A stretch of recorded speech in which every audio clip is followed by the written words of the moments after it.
Hola, hola a toda la gente. Buenos días, buenas tardes, buenas noches. No sé cuándo estarán o a qué hora estarán escuchando este tercer capítulo de esta serie de podcasts iniciales, pero bienvenidos sean. Bueno, tal como dijimos, es importante saber que este capítulo en el cual hablaremos sobre las naciones, el Estado-nación o los países, es una serie de unos 4 capítulos introductorios, donde el primero, para terminar hablando de la geopolítica, de qué es la geopolítica. En el primero hablamos, claro, obviamente, qué es la política. En el segundo, qué es el Estado. En este tercero, qué es un Estado-nación o un país. Y en el cuarto y último de la serie introductoria, qué es entonces, en consecuencia, la geopolítica. Antes de comenzar de lleno con el contenido de este capítulo, me gustaría pedirles por favor, si es que pueden, obviamente, suscribirse al canal si no están suscritos, comentar y darle like al video. Es algo muy menor, pero de verdad para los creadores de contenidos es algo importante. Así que si es que pueden hacerlo, muy agradecidos, porque de esa manera, entre comillas, están ayudando a sostener este proyecto. Bueno, vamos de lleno con el contenido de este capítulo entonces. ¿Qué es un Estado-nación? Haciéndonos esta pregunta ya nos encontramos con el primer problema, porque si, siendo consecuente con lo explicado en el capítulo anterior de esta serie de podcast, ¿qué es un Estado?, nos damos cuenta que además de lo definido, la palabra Estado tiene otra acepción más. Cuando uno habla, por ejemplo, de la Organización de Estados Americanos, la OEA, una organización de estados, en este caso sería más bien una organización de países. Por otro lado, si miramos a la ONU, la Organización de las Naciones Unidas, nos damos cuenta que aparece otra palabra, nación, y que el caso de la ONU es una organización de naciones, pues la verdad que no, es también una organización de países. ¿Cómo diferenciamos entonces, o cómo hacemos una diferencia entre la acepción de Estado como una institución que sirve para organizar y regular la vida de las personas, y la segunda acepción, que diría que Estado es un país? Pues en este caso, muchos teóricos, muchos libros, mucha bibliografía se habla de Estado-país como un Estado-nación. Si uno busca información o averigua sobre un Estado-nación, se va a dar cuenta que está aproximándose mucho más al concepto de país, que es el concepto que queremos tratar de definir y explicar en este capítulo. Por lo tanto, para partir hablando de qué es un Estado-nación, de qué es un país, tenemos que definir y buscar, o tratar de buscar muy bien, las diferencias que existen entre un Estado, un Estado-nación, un país, una nación y un gobierno. Definir todos estos conceptos no es algo exactamente fácil. La verdad que es bastante confuso, porque muchos se cuelan en la definición del otro, y es bastante enredado al final de cuentas saber entender bien qué es una cosa y qué es la otra, porque muchas veces se malinterpreta o se lleva una definición a otro concepto, y es un enredo bastante grande. Pero vamos a tratar de alguna manera de poder definir, o que se entienda lo mejor posible, qué es cada una de estas cosas.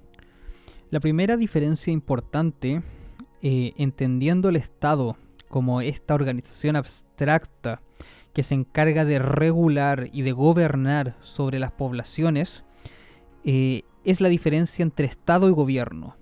El Estado es esta organización abstracta materializada en instituciones que ayuda o gobierna a un grupo humano, y el gobierno es el grupo de personas encargadas de gestionar esta institución, de manejarla en un tiempo dado. Una manera fácil de entenderlo es que el Estado es permanente en el tiempo, y los diferentes gobiernos van pasando, administrando el Estado en tiempos diferentes, con diferentes visiones de lo que ellos creen que puede ser correcto o no.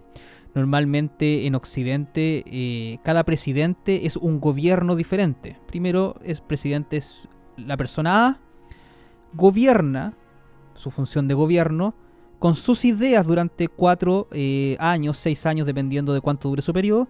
Luego viene el presidente B. Cada uno de esos periodos fue un gobierno, pero el Estado sigue siendo el mismo. La segunda definición importante y muy importante que hay que hacer para este caso es definir el concepto nación. Una nación es muy diferente a un estado. Una nación es un grupo humano con características similares. Estas características suelen ser de origen religioso, suelen ser de origen lingüístico, o sea que todas esas personas hablen el mismo idioma, y deben tener quizás alguna conexión o historia en común entre todos ellos. Este concepto de nación, por favor traten de recordarlo porque es realmente muy importante. No solo para entender cómo funciona y qué es un país, tema que vamos a ver un poquito más adelante, sino porque por culpa de que las naciones y los países no son siempre lo mismo, es que existen muchos problemas políticos en el mundo. Vamos entonces a tratar de descubrir lo que nos convoca. ¿Qué es un Estado-nación? Bueno, pues un Estado-nación, o el modelo Estado-nación, es la forma que tiene la humanidad entera de organizarse sobre el planeta hoy en día. El Estado-nación no solo es una manera de administrar la política, sino que también es una manera de administrar los territorios. He ahí su conexión con el concepto país. ¿Cómo se organiza la humanidad hoy en día? Pues en países. Nos distribuimos en grupos, en tribus, en grupos que tienen que solucionar sus problemas con la política. Y estos grupos poseen una porción de territorio, la que llaman país. Ahí es donde viven y donde desempeñan sus acciones. Bueno, esa es la manera en la cual, a través de un largo camino histórico, el cual también vamos a tratar de resumir para entenderlo, porque es muy importante el factor histórico acá, muy importante. Pero bueno, esa es la manera en que la humanidad se organiza y vive hoy en día. Es así que los componentes para tener un Estado, y tengo que hacer un paréntesis, un Estado-nación o un país, son los siguientes. En primer lugar, se necesita un grupo humano. Así es, un grupo humano con características similares, una nación, una tribu, un grupo de personas que decida iniciar un proyecto soberano, un proyecto político juntos. En segundo lugar, se necesita un territorio definido por fronteras, y eso es un aspecto muy importante, donde habite este grupo humano. Y la última característica que se necesita para que sea un Estado-nación es que este grupo humano tenga una característica llamada soberanía. La soberanía es la capacidad que tienen los pueblos de autogobernarse, de poder decidir libremente por ellos mismos, sin la influencia y sin el actuar de un grupo extranjero, una tribu extranjera, otro país que decida por ellos. De esa manera, un Estado-nación o un país es un grupo humano que decide iniciar un proyecto político en conjunto sobre un territorio delimitado por fronteras y con la capacidad de autogobernarse. De esta manera, teóricamente podemos unir todo lo que habíamos hablado antes, por ejemplo, definiendo que un Estado-nación es en primer lugar el grupo humano, una nación, lo que habíamos dicho antes, una nación es un grupo humano con características similares. Este grupo humano con características similares, que hablan el mismo idioma, que tienen la misma religión, que piensan de la misma manera, dominan un territorio y tienen, la otra definición que habíamos dicho, un gobierno, la soberanía, la capacidad de gobernarse a ellos mismos sin ninguna injerencia de un tercero. Todo eso suena muy bonito en teoría, pero en la realidad las cosas son bastante más complejas que esto. Vamos a tratar de hacer un análisis histórico de cómo llegamos Porque el modelo de Estado-Nación, esto de agrupar personas en un territorio con la capacidad de gobernarse, no fue siempre así. En tiempos antaños eran otros los sistemas políticos que existían. Y a lo largo de todo un proceso histórico, político, de una transición, se llegó a lo que tenemos actualmente. Vamos a revisar un poco cómo fue este periodo para entender entonces cómo es que se formaron y cómo funcionan los estados modernos, los países. Si tuviéramos que encontrar algún culpable o alguna razón de por qué el mundo moderno se constituyó en base a esta organización política llamada Estado-Nación o países, diría yo, me atrevería a decir, que fue por la falta de espacio geográfico. Una vez que el mundo se empezó a ver lleno de personas y los reinos empezaron a chocar unos con otros, además de que hubo muchas guerras, el mundo inevitablemente terminó en este sistema. Bueno, si hacemos entonces un análisis temporal, nos daremos cuenta que el mundo no siempre estuvo organizado en países. En un principio existían las tribus pequeñas, que fueron creciendo cada vez más hasta convertirse en una nación o en una pseudo protonación. Luego de eso se convirtieron en reinos. Luego de los reinos pasaron a ser imperios. Y luego, solamente después de la Primera Guerra Mundial, desapareciendo por fin los imperios, es que aparece este modelo mundial donde la humanidad alrededor del globo se organiza en países. Hay que dejar en claro también que la aparición de los países no fue de un momento a otro, fue un proceso paulatino que duró casi 2-3 siglos. Este proceso de aparición de los países modernos se inició aproximadamente en el siglo XVII y terminó de consolidarse efectivamente en la Primera Guerra Mundial. Vamos entonces a hacer un recorrido histórico de cómo ha sido la distribución y la disposición política de los diferentes grupos humanos en el planeta y cómo terminamos siendo entonces organizándonos en países. Imaginemos un pasado bien pasado. A mí me gustan las eras prehistóricas, las tribus de cazadores-recolectores. En una época había muy pocos humanos y mucha tierra. Por lo tanto, los humanos podían vagar por la tierra libremente durante mucho tiempo antes de encontrarse con otro grupo humano.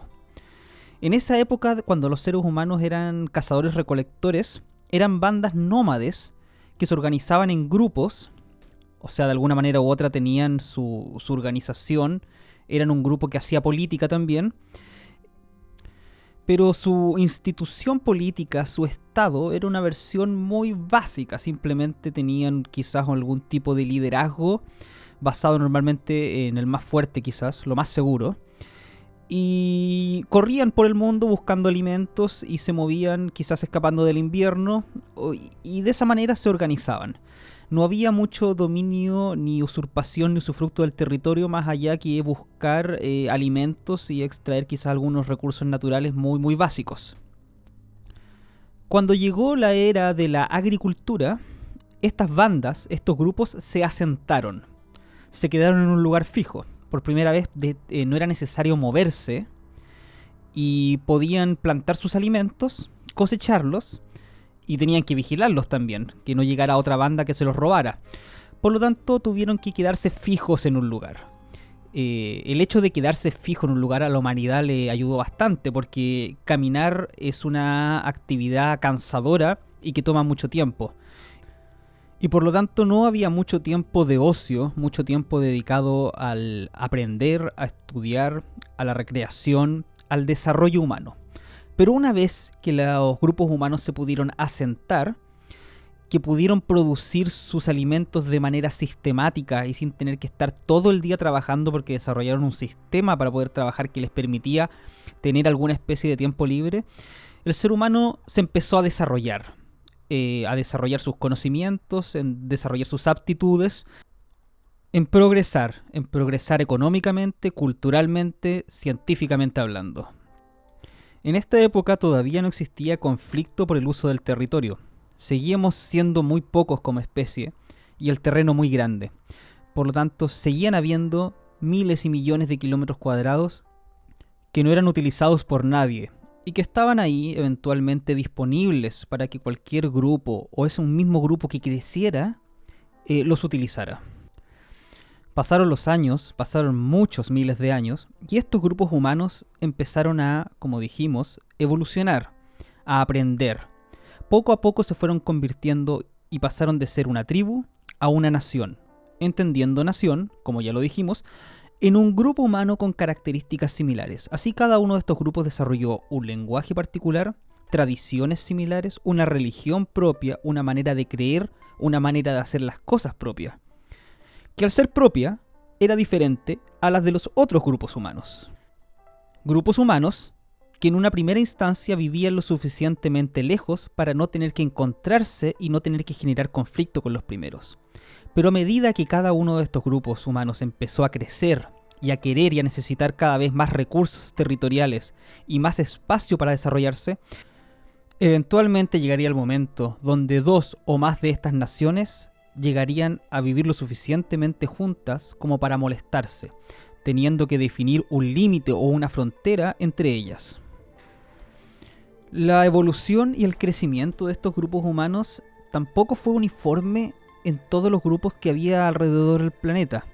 Mientras que en el año cero Europa y China gozaban de grandes imperios, Europa con el Imperio Romano, África, por ejemplo, seguía viviendo como hace 5.000 años atrás con grupos de cazadores-recolectores, o algunas tribus ya sedentarias, pero con muy poco avance tecnológico y político. El sistema de Estado-Nación o la manera de vivir y de organizar el mundo en base a países es un invento principalmente occidental. No solo las ideas que lo sostienen se desarrollaron en Occidente, en Europa, sino que fue Occidente, después de la Primera y la Segunda Guerra Mundial y a través del colonialismo de los siglos anteriores, los que impusieron el sistema de Estado-Nación, muchas veces a la fuerza, en todo el mundo. Por lo tanto, para seguir con la siguiente parte de la historia, nos vamos a centrar principalmente en el desarrollo político de Europa, que fue al final el que sentó las bases de este modelo, de esta manera de vivir basada en países.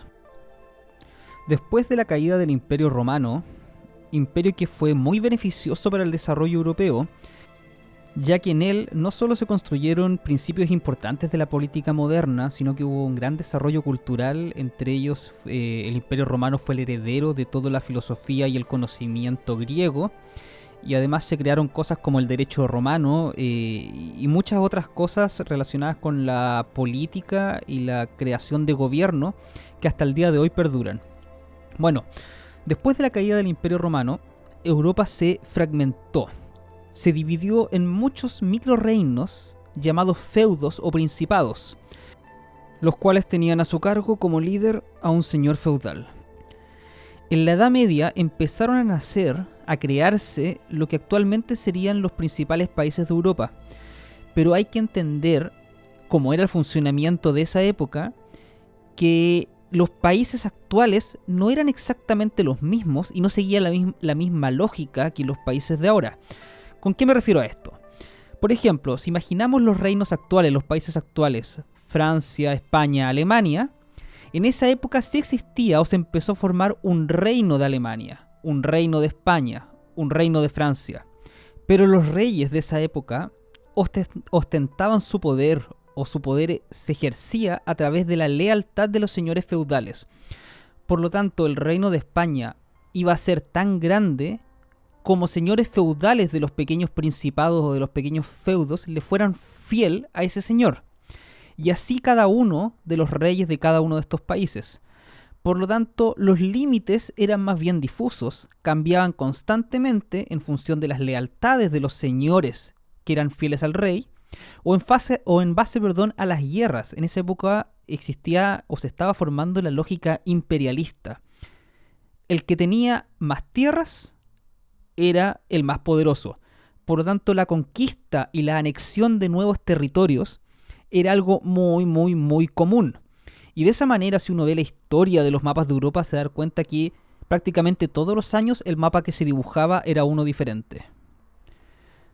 Después del fin de la Edad Media en el siglo XV, el modelo de administración cambió un poco por el hecho de que al desarrollarse la tecnología naval, descubrirse América y desarrollarse rutas comerciales principalmente de carácter marítimo hacia Asia y gran parte de África, es que empezó un periodo llamado el colonialismo. El colonialismo en este caso está directamente ligado al imperialismo.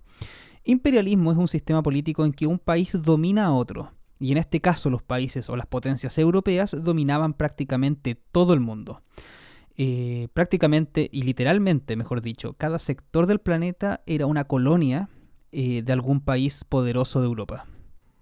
Esto pasó en un 100% en las Américas, completamente dominado y conquistado por los europeos. Pasó en gran parte de África y en gran parte de Asia a su vez. Y no olvidar Oceanía, que sufrió la misma suerte.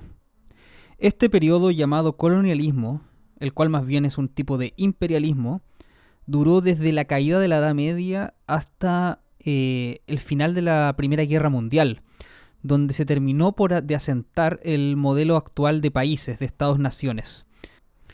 Pero tal como dijimos, fue un proceso paulatino que empezó a crearse, estamos hablando de la creación de los países, desde aproximadamente el siglo XVI, muy especialmente en un hecho muy puntual, llamado la Paz de Westfalia. La Paz de Westfalia fue un tratado entre varios principados y países después de una guerra llamada la Guerra de los 30 Años. Para algunos historiadores, la Guerra de los 30 Años sería una especie de real o la Primera Guerra Mundial. En este caso, simplemente acotada a Europa, que para muchos, o para ellos mejor dicho, era el mundo entero en esa época. La Guerra de los 30 Años se dio por razones muy confusas. Algunas fueron de carácter religioso y otras de carácter político, donde se pusieron en juego variables políticas, variables religiosas o incluso a veces simplemente los egoísmos y los intereses de los mandatarios o los señores o príncipes de algunas tierras. En un principio se dio como una guerra entre católicos y los protestantes que recién emergían en Europa, pero la verdad que terminó siendo una guerra de todos contra todos por diferentes, más bien por un poder hegemónico político que por ejercer la religión. Este hecho se vio muy marcado cuando Francia, un país católico, decidió ponerse en contra de España, también país católico, y apoyar a los protestantes solamente por el hecho de que le convenía más políticamente ver a España disminuida y así ser a partir de ese momento Francia quien dominara Europa. Es en ese momento en que nace la famosa frase dicha por el cardenal Richelieu, razón de Estado, es decir, que lo más importante más que cualquier principio es lo que le conviene al Estado. Bueno, esta guerra de los 30 años finalizó con un tratado de paz firmado en la ciudad de Westfalia, llamado en consecuencia la Paz de Westfalia. En la Paz de Westfalia se concretó lo que sería el nuevo orden mundial, una nueva manera de organizar los reinos de Europa, que sería la primera aproximación a lo que hoy en día conocemos como países. Entre los puntos más importantes o los principios que se acordaron en este tratado llamado la Paz de Westfalia, está primero que todo el principio de soberanía. El principio de soberanía es algo tan simple como decir que cada estado, cada grupo humano, tiene la capacidad y el derecho de decidir por ellos mismos, de autogobernarse. Recordemos que la soberanía era uno de los tres elementos que compone el Estado moderno: territorio, población y soberanía, o sea, capacidad de gobernarse. Es ahí, en ese momento, en la Paz de Westfalia, donde se declara esto como un principio regulador de los estados y por lo tanto sienta el pie para el Estado moderno, el país. El segundo de los principios es el principio de independencia. El principio de independencia simplemente dice que cualquier país puede llevar su política interior y exterior en función de lo que ellos quieran, y ningún país externo puede o debería intervenir en esto. Este principio de independencia es bastante cuestionado, la verdad, porque luego cuando uno estudia geopolítica se da cuenta que el principal motor que motiva a las naciones es la dominación sobre las otras. Por lo tanto, poca independencia existe o poca independencia se dará en el escenario internacional de manera natural. Pero sea como sea lo que pasa en la realidad, por lo menos se dejó por escrito y se planteó que los estados, ojalá en la manera de lo posible, deberían ser libres e independientes. Un tercer principio, y muy importante, es el principio de igualdad, el cual decía que ante el sistema internacional todos los estados, por más pequeños que parezcan, deberían ser iguales. Principio también muy puesto en duda a veces, porque todos sabemos que las superpotencias, los países grandes y poderosos, no tienen el mismo peso y no son iguales a los países pequeños en el sistema internacional. Pero por lo menos en el papel lo son, porque es un principio que trata de ser transversal en política internacional, y ese principio fue declarado en ese momento, en la Paz de Westfalia. Y las últimas dos cosas importantes para entender el Estado moderno, el país, que fueron declaradas en este tratado, son la separación que pueda existir entre la iglesia y el gobierno de cada país. Recordemos que en ese momento la iglesia era como un superpoder que trascendía los reinos y los estados, por lo tanto muchas veces influía en su política interna. Bueno, a partir de ahora, en base a los principios de Westfalia, el principio de independencia y el principio de soberanía, la iglesia ya no podía intervenir de manera directa en la política. Y el otro principio importante es el hecho de que se empezó a consolidar en ese momento el principio de que debe ser el Estado quien monopolice el uso de la fuerza, y de esta manera no existirían y no volverían a existir más ejércitos privados que lucharan por los intereses de sus señores o de gente poderosa. Simplemente el único ejército, la única fuerza sería la del Estado, que represente a todos sus ciudadanos por igual. Bueno, desde ese momento, desde la Paz de Westfalia, muchos historiadores consideran que por primera vez existe algo que sería muy parecido, o que sería literalmente el país, el Estado-nación moderno, con los principios que rigen al Estado-nación moderno. ¿Cuáles serán estos principios?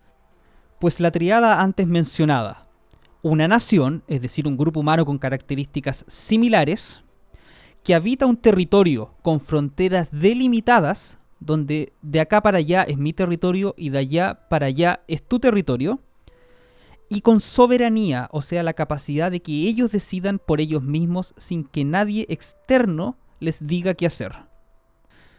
De esa manera, y a partir de ese momento, Europa se empezó a organizar de esta manera, con países que seguían teniendo la intención de ser imperialistas, o sea, de agrandar sus fronteras, de llevar su frontera más allá, de conquistar a otros. Luego vino el turno de las colonias americanas. Cuando América se independizó, la manera que eligieron para organizar su territorio fueron los principios de Westfalia, el Estado westfaliano, o sea, el Estado que tuviera nación, territorio y soberanía, y también el sistema democrático republicano basado en los valores de la Ilustración. Pero había muchos lugares del mundo donde la tradición histórica hicieran que los pueblos y las naciones que vivieran en esos lugares no vivieran bajo el concepto del Estado-nación, como lo dijimos en África, donde son tribus que viven libremente y que no tienen sus fronteras exactamente delimitadas, o incluso en Medio Oriente, donde existía mucho la cultura de la persona nómade, que se movía de territorio en territorio y tampoco estaba asentada con fronteras delimitadas. Para ellos, no existía el Estado-nación. Pero cuando los europeos invadieron y abandonaron, dejaron instalado un sistema de Estado-nación, o sea, un sistema con fronteras delimitadas. Naciones con fronteras. He de ahí que muchas fronteras, sobre todo en África, tengan tantas fronteras que son líneas rectas, porque fueron dibujadas por personas que planificaron cómo iban a ser los países, entregándole o diciéndole a un grupo de personas: ¿saben qué grupo de personas? Esto que está acá dibujado, que es cuadrado, va a ser su territorio y esto va a ser su nación. Háganse un himno nacional, háganse una bandera y a partir de ahora ustedes son un país. Hoy en día, en el mundo, no existe ningún lugar que no sea un país. El sistema Estado-Nación se implementó de tal manera que hoy en día ocupa el globo en su totalidad. Y cualquier persona nueva que nazca, a menos que nazca en alta mar, para lo cual, ojo, también hay una regulación, va a nacer dentro de un país y va a tener una nacionalidad, va a pertenecer a un grupo humano. pero un grupo humano que pertenece a este sistema internacional construido en base a países, a Estado-nación o a estados westfalianos. Bueno, todo esto suena muy bien teóricamente, y aunque se nos está acabando el tiempo, no puedo no explicarlo porque es una parte fundamental para entender esta organización global en base a países. En teoría todo suena muy bien. Naciones que tienen características comunes, tienen un territorio para desarrollarse y tienen la libertad para desarrollarse como ellos quieran. Al menos así fue pensado en un principio. Suena bastante bien, a mí me agrada si teóricamente me lo dicen. Pero hay un problema, y un problema muy grave. Y no solo muy grave, sino que es la causa de prácticamente la mayoría de los problemas políticos serios que hay alrededor del mundo hoy en día. Cuando se formaron y se repartió el territorio para formar los países, las naciones, quienes debían ocuparlos, no calzaron exactamente con los países, generando grandes problemas. ¿A qué me refiero con esto? Un ejemplo muy claro de cómo este sistema westfaliano pudo funcionar es la nación japonesa. La nación japonesa tiene su propio país y están todos contenidos en un mismo país. Por lo tanto, pueden desarrollar su proyecto de manera medianamente libre. Pero hubo muchos casos en que naciones, o sea, grupos humanos con características similares, quedaron o divididos en dos países, o dentro de un país conviviendo con otra nación, con las cuales no tenían muy buena relación, o simplemente sin país. Existen muchos casos de estados modernos, de países modernos que tienen muchas naciones y que hay mucho conflicto por eso, como es el caso de España con el País Vasco. Son todos parte de un mismo país, España, pero tienen dos naciones o más en su interior que no conviven bien. Famoso es el caso de los países de Oriente Próximo, donde se trazaron las fronteras de lo que hoy día es Siria, Irak, el Líbano, Jordania, y no se pensó en las personas que vivían ahí adentro, donde existía la convivencia entre chiitas y sunitas, los cuales quedaron separados y unidos sin ningún motivo, sin ninguna razón, en países nuevos y obligados a convivir, lo cual trae muchos problemas para su convivencia y que hasta el día de hoy es motivo de guerras civiles y actos terroristas. También está el caso de naciones que no tienen país, como es el caso del pueblo kurdo, de la nación kurda. Los kurdos son una nación que vive entre Irak y Turquía, que lo único que añoraban era tener su propio país, el Kurdistán. Pero cuando los europeos abandonaron Oriente Próximo, después de la caída del Imperio Otomano, no le dieron un país a los kurdos y los kurdos quedaron divididos, algunos viviendo en Irak y algunos viviendo en Turquía. También motivo de guerras civiles, lo único que ellos añoran es tener su propio país. Y así una variedad de casos donde las naciones quedaron, como dijimos, divididas, sin estado, o muchas naciones dentro de un estado que a veces no se llevan bien. Y tengo que repetir nuevamente que cuando nos referimos a estado en este capítulo en especial, estamos hablando de un estado-nación o de un país. Y lo último, que es importante para entender cómo funcionan los países modernos, es entender que hay varios tipos de organización política. Existen los estados o países unitarios, en que todo el país es un solo país y todo se gobierna y se controla como si fuera una sola unidad, o otros tipos de estados que son o confederaciones o estados federales. Las confederaciones son varios países que deciden unirse y le delegan ciertas facultades a un gobierno central, pero en estricto rigor siguen siendo naciones separadas, países separados, estados-naciones separadas, pero tienen un gran controlador que de alguna manera decide por ellos algunas cosas fundamentales. Por ejemplo, un ejemplo de esto fue la Unión Soviética. La Unión Soviética agrupaba muchos países, pero era el gobierno central el que decidía algunas materias, sobre todo relacionadas, como es una función básica del Estado, en temas de relaciones internacionales o de seguridad. Otro tipo de Estado-nación o de país son los estados federales. Los estados federales se diferencian un poco de las confederaciones en el hecho de que los estados federales son formados por muchas naciones, pero no son naciones en su estricto rigor, sino que las regiones tienen mucha facultad de el Estado, pueden decidir mucho, tienen mucha autonomía, pero un gobierno central nuevamente es el que decide varias cosas, o las cosas más importantes y trascendentales, que sobre todo las que tengan relación con todo el país, como es el caso del estado federal más importante actualmente, que es Estados Unidos, que tiene 50 estados que tienen leyes diferentes, pero cuando se trata de cosas que tengan que ver con todo el estado, es el gobierno central, la Casa Blanca, o el Senado Nacional, o el Congreso Nacional, perdón, quien toma las decisiones. Bueno, para terminar y resumir, cuando uno habla de política interna y se refiere al Estado, se refiere a esta institución que gobierna a un país o a un grupo humano.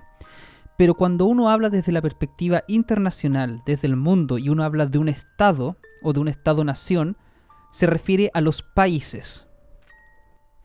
El sistema que tenemos hoy en día para distribuirnos sobre el mundo son estos países, estos estados-nación o estados westfalianos, que están compuestos de tres cosas: de un grupo humano, de un territorio definido y bien delimitado por fronteras, y de soberanía, es decir, la capacidad que tienen estas personas para autogobernarse y decidir por ellas mismas.